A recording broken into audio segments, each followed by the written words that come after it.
She had barely finished scrolling through her welcome packet when she pulled out her iPhone and struck a pose.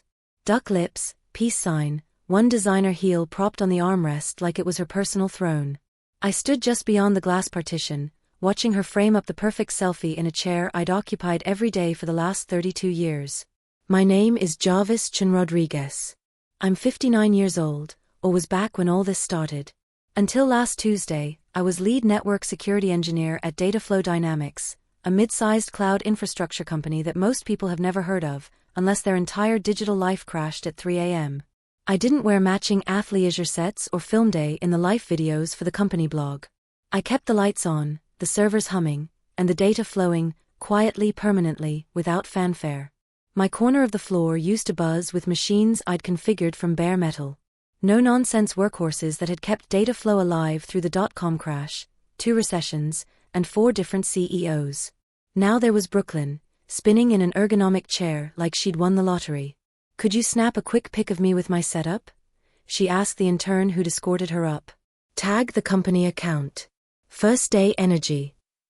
I stood there for another moment before turning away. My nameplate was still on her desk. The meeting had been 3 days earlier. Director Hammond had scheduled it under the subject line Strategic Career Discussion. 15 minutes. That's all it took to erase 3 decades of dedication. Hammond is the kind of leader who buys productivity books from airport newsstands and highlights buzzwords like disruption catalyst and legacy transformation.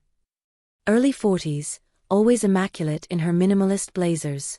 Her corner office smells like expensive candles and corporate confidence. I sat down without small talk. She glanced up from her MacBook and smiled like she'd just remembered my birthday. "Jarvis," she began, voice smooth as her media training. "Thanks for carving out time today." Like I had a choice. She laughed politely, checked her screen as if she needed reminding why I was there. "So, as we pivot toward our Q4 objectives, we're implementing some strategic workforce optimization, particularly within our infrastructure team." I nodded slowly. "What kind of optimization?" She paused like the next line had been rehearsed in front of her bathroom mirror. "We need to future-proof our capabilities. Bring in perspectives that reflect our trajectory, not just our history." There it was, the corporate speak. "We're incredibly grateful for your contributions, but honestly," she folded her manicured hands, "you've been managing legacy systems for so long, it's unrealistic to expect full adaptation to emerging platforms. We believe the transition would be smoother with fresh talent." I blinked once. "You're saying I'm too old to learn new technology?" She opened her mouth, closed it, then gave the faintest nod. "I'm saying it's not the optimal investment for our growth trajectory." I thought about the weekend I'd spent rebuilding our entire authentication system after a 0-day vulnerability threatened our client data. 72 hours straight. No complaints, no overtime requests. I thought about the time our primary data center flooded and I'd rigged a failover network using spare equipment from 3 different vendors. I thought about all the family dinners I'd missed, birthdays, my son's graduation, because only Jarvis knows how to handle this. Hammond slid an envelope across her glass desk. "We're offering competitive severance, naturally." The morning after I left Dataflow, I didn't set an alarm. I didn't check my phone buzzing with Slack notifications. I didn't even glance at the Dell laptop still sitting on my kitchen island, its charging cable coiled like a lifeline I'd already severed. I just brewed coffee the old way, pour over Guatemalan dark roast. No notifications. No urgent emails. No one demanding miracles by yesterday. Just steam rising in the silence.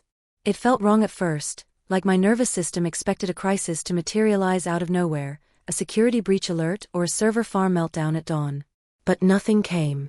Nothing needed me anymore. That was supposed to sting. It didn't. Around 10:30, the first text arrived. Wait, what the hell happened? No name attached, just the message. 2 minutes later, another one. Brooklyn asked me what a firewall was. I thought she was kidding. I didn't respond. I just sipped my coffee and stared out the window like it owed me an explanation. By noon, there were 8 more messages. People I hadn't heard from in months, some still inside the company, others who'd been quietly transitioned out, one who'd taken early retirement last winter rather than face the same conversation I'd just had. You're really gone? Hammond spinning it like you wanted to explore new opportunities. I let the screen go dark. My name was already scrubbed from the internal directory. I checked once, curiosity getting the better of me. No forwarding contact, no profile picture, just wiped clean like a software update. I didn't rage post on LinkedIn. Instead, I opened a Moleskine notebook and drew a line down the center. On the left, I started listing names, people who'd left, people who'd been pushed aside, people who, like me, had been replaced by someone younger, cheaper, more culturally aligned. On the right side, I began documenting what they'd built: security protocols, disaster recovery systems, client integration frameworks. That list filled 3 pages fast. At 2 p.m., I grabbed my keys and drove to Micro Center on the north side of town. There's something sacred about walking through aisles of processors and motherboards, shelves lined with SATA cables and heat sinks. The smell of fresh electronics and possibility. Exactly the kind of place Brooklyn would never set foot in. That's when I ran into Derek Palmer, our former chief systems architect. Left 6 months ago under what Hammond called strategic realignment, corporate speak for too expensive and too honest. When I walked in, he was comparing graphics cards like he was planning something ambitious. He didn't say hello. Just nodded toward the networking section. Figured this was coming eventually. We ended up at Chipotle, both ordering burrito bowls, barbacoa for me, carnitas for him. He didn't ask what happened. He already knew. "Brooklyn's posting Instagram stories from your workstation, right?" he said, unwrapping his lunch. I nodded. "Saw one yesterday." She filmed herself trying to decode some ancient script. It was our backup authentication protocol. I didn't laugh, but I felt something shift. "She's not the real problem," I said. "Hammond is."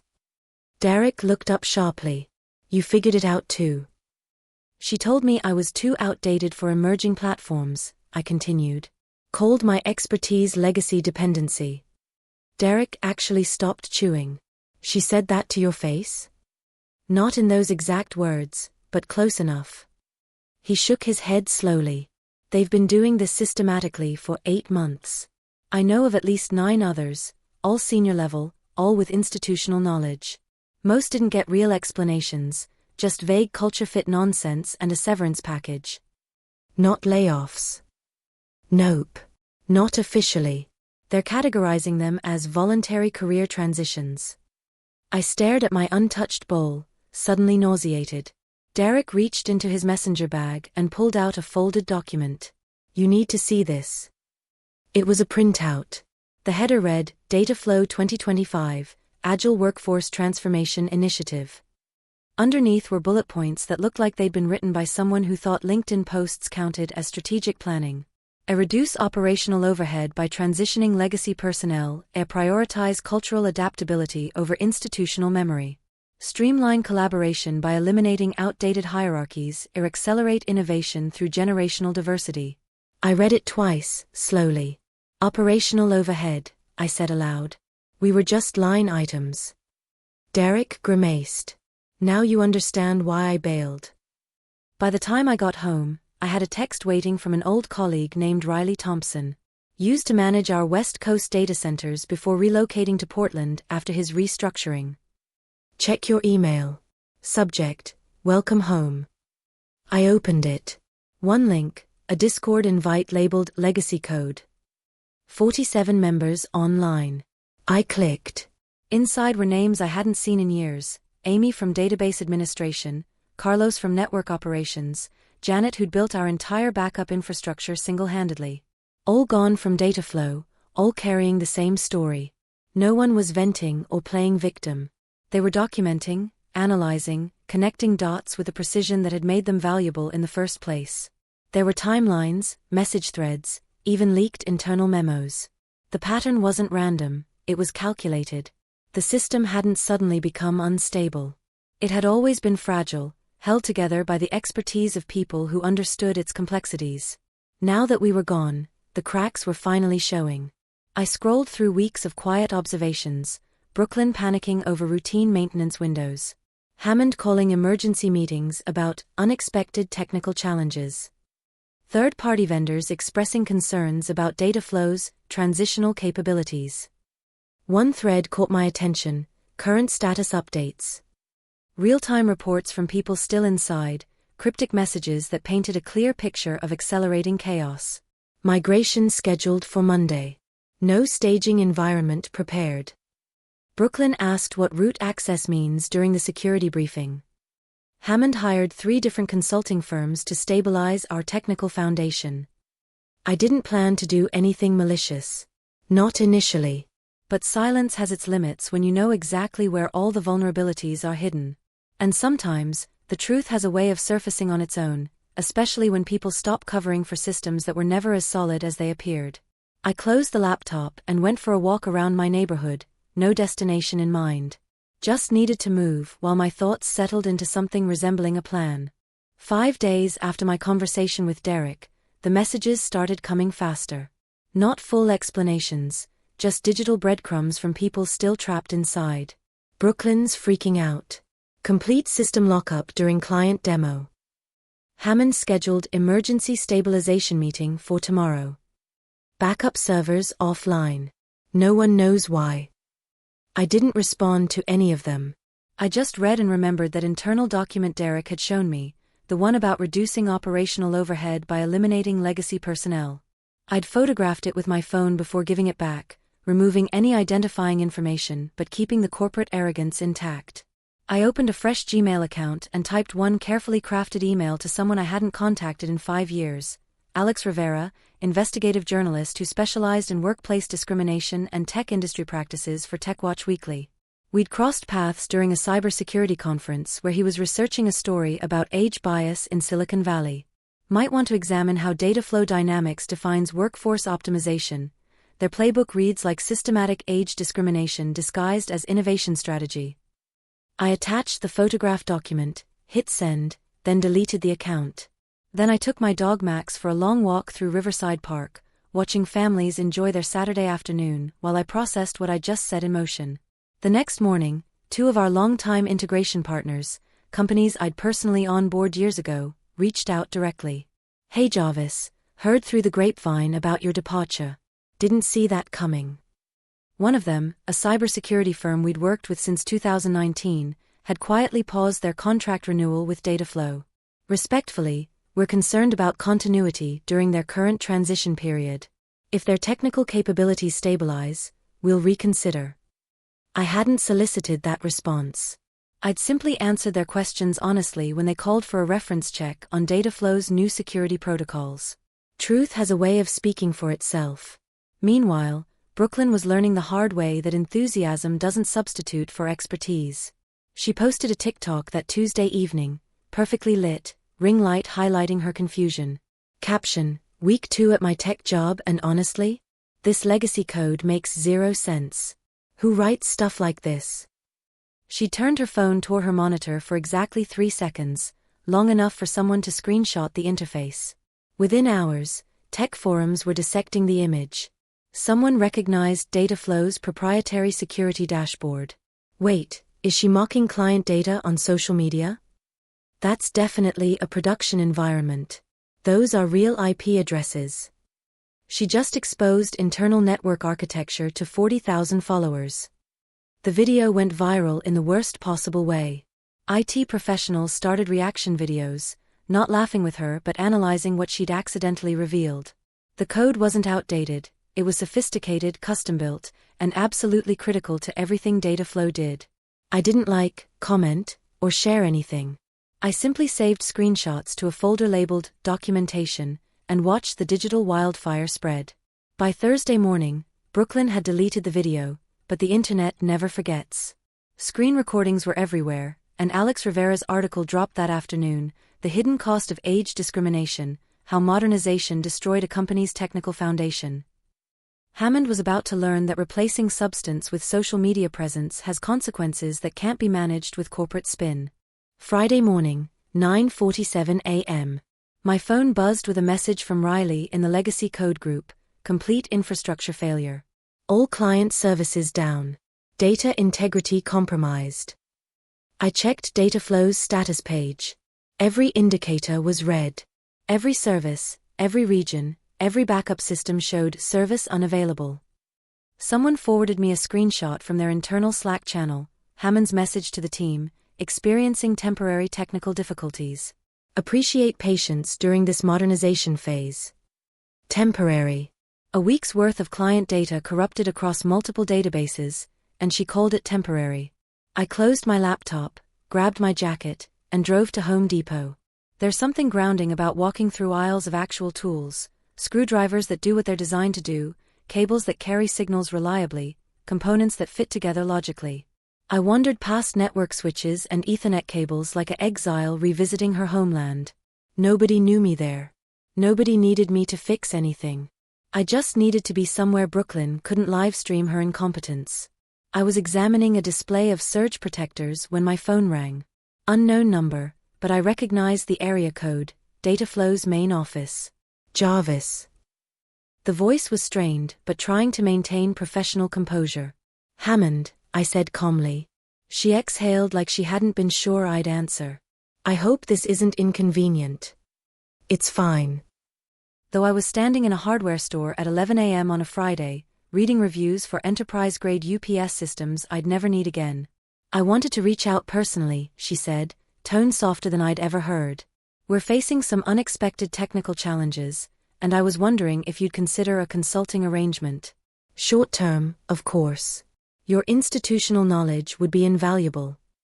I waited, letting the silence stretch. The compensation would be very competitive, she added, and I could hear the desperation she was trying to hide. No, I said simply. Jarvis, this isn't about pride or... It never was, I replied. I'm just not available. Another pause. Longer this time. If you reconsider. I won't. Click. Clean and final. That afternoon, the legacy code Discord exploded with updates. Brooklyn suspended pending internal review. 3 VP-level resignations in 2 hours. Legal department investigating potential GDPR violations from the TikTok incident. By Monday, Alex Rivera's follow-up article hit the front page of TechWatch, Data Flow Dynamics, a case study in how not to modernize. He'd interviewed 6 former employees anonymously, documenting a pattern of systematic age discrimination disguised as innovation strategy. The piece included quotes from industry experts about the critical importance of institutional knowledge in complex technical systems. One cybersecurity analyst was particularly blunt: you don't replace the people who built your foundation and then act surprised when the building collapses. I didn't comment on the article. Didn't share it. Didn't need to. Sometimes the truth speaks loudly enough on its own. That week, I got an unexpected coffee invitation from someone I'd mentored years ago, Kevin Park, now CTO at CloudBridge Solutions. Back when he was 25, I taught him how to read system logs and think 3 failures ahead. Now he wore expensive jeans and talked about scalable architectures, but underneath the startup vernacular, he was still the careful engineer I'd trained. I've been following the data flow situation, Kevin said, stirring his oat milk latte. You kept your composure while everything else imploded. I shrugged. I just stayed out of the way. He smiled. No, you stayed grounded. That's exactly why I'm here. He slid a folder across the cafe table. Inside was a proposal: senior technical advisor, flexible schedule, no corporate politics, just architectural guidance for sustainable growth. We don't need flash, he said. We need foundation. Real systems thinking. Quiet expertise. I nodded slowly.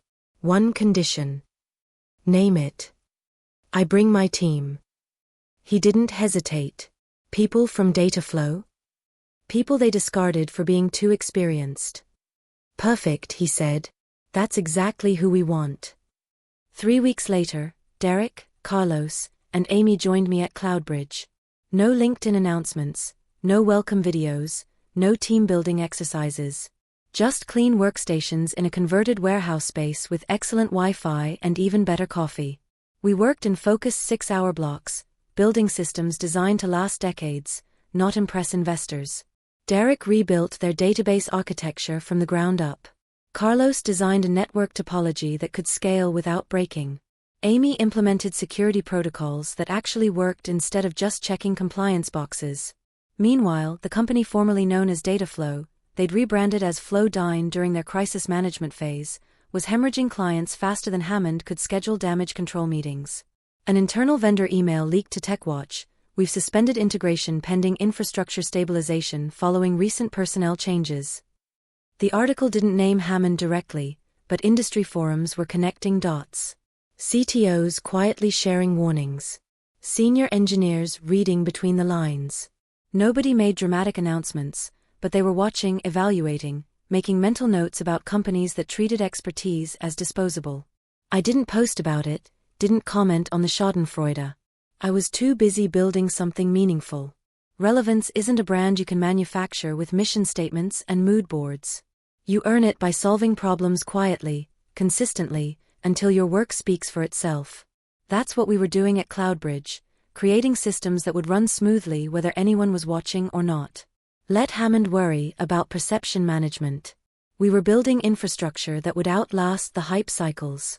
My new office had no motivational posters, no buzzword decorations, just a standing desk, a whiteboard covered with network diagrams, and a coffee maker that someone had already refilled. The door bore a simple nameplate: Jarvis Chun Rodriguez, Senior Technical Advisor. That's all I'd ever wanted, recognition for the work itself, not the performance around it. Kevin stopped by that afternoon, knocked once. "I owe you dinner," he said. "For what?" "Client called this morning. Said our onboarding process was the smoothest they'd experienced in years. Asked who designed our integration protocols." I smiled. Derek built the foundation. Amy secured it. Carlos optimized the performance. "And you?" "I cleared the runway. They handled the flight." He nodded. "Well, we just got approved for Phase 2 expansion." After he left, I checked our monitoring dashboard. Everything was green, no alerts, no emergencies, no panicked calls. Just systems running exactly as designed. 6 months later, I was invited to speak at the Pacific Northwest Engineering Summit. I hadn't planned on accepting, conferences weren't my style, but the panel topic intrigued me: sustainable innovation in legacy systems. I didn't prepare slides or rehearse talking points. I just talked about what happens when you build systems designed to outlast the people who create them. About why reliable technology often looks boring from the outside. About why foundation matters more than flash when everything else fails. I didn't mention data flow by name. Didn't need to. The room was full of engineers who'd lived through similar experiences, quiet professionals who'd been discarded for consultants with better PowerPoint skills, technical experts who'd watched entire teams collapse because someone confused agility with recklessness. When I finished, the applause wasn't thunderous or performative. It was solid, sustained, respectful. The kind of recognition that actually means something. That's when I saw her, Hammond, standing near the back exit. No entourage, no conference badge, just listening from the shadows. When our eyes met across the room, she turned and walked away. I didn't follow. Some conversations aren't worth having. That evening, back at CloudBridge, I onboarded 3 new engineers, all over 45, all brilliant, all previously optimized out of their former positions. The first had been replaced during a merger with someone who brought fresh perspectives, but couldn't distinguish between a load balancer and a lunch menu. The second had left tech entirely after being told he wasn't adaptable enough for emerging digital paradigms. The third came recommended by Amy, had run infrastructure for a regional credit union until they replaced her with a consultant who'd never managed a production database. No TikTok introductions, no first-day energy posts. Just firm handshakes, quiet coffee, and clean code commits. By the following Friday, our new client portal was already outperforming what I'd built at Dataflow in both speed and reliability. It wasn't flashy or photogenic, but it worked elegantly, invisibly. They'd wanted a story that would trend on social media. I was building systems meant to run for 20 years. The next week, Kevin appeared in my doorway again. Another vendor called, he said. Rated our technical integration as the best they'd seen. Asked who architected our protocols. I smiled. Amy designed the security layer. Derek optimized the data flow. Carlos built the networking foundation. And you? I made sure they had what they needed to do their best work. He nodded. We just got greenlit for international expansion. After he left, I pulled up our system monitoring dashboard one more time. Everything running green. No crises, no emergencies, no late-night panic calls. Just clean, reliable infrastructure doing exactly what it was designed to do. They'd thought relevance came from being visible, from performing expertise instead of practicing it. Turns out real relevance comes from building things that keep working long after you're gone. I walked past my office without stopping, heading home to a dinner that wouldn't be interrupted by urgent emails or system alerts. Behind me, the servers hummed quietly in their racks, processing data, serving clients, holding everything together. Exactly as they should be.